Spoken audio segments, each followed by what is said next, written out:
Welcome to the Banker Lamp. Please enjoy the video. You begin by opening both workbooks and creating a named range for the data you will reuse. This prevents broken references later. Once done, save both files in the same local folder or on one drive so paths remain stable. Now, select the target cell and type equals, then switch to the source workbook and click the cell or table field you need. This creates an explicit link. Make sure to use table names when possible, because tables auto-expand with new rows. Once the initial links exist, decide formulas for simple lookups or Power Query for transformations. Use index/match or XLOOKUP for robust joins because they handle inserts better than VLOOKUP.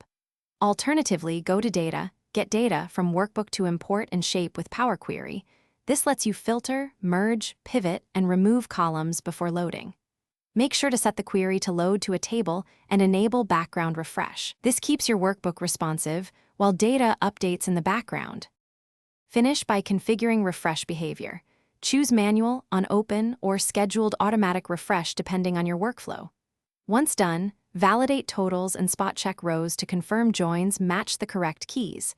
If a link breaks, use edit links to repoint sources or replace formulas with values if you need a snapshot. A common troubleshooting step: verify file path, table name, and permissions. Mismatched data types or extra spaces in key columns often cause failed lookups, so trim and harmonize those fields first. Thanks for watching. If this was helpful, leave a like and consider subscribing. See you next time.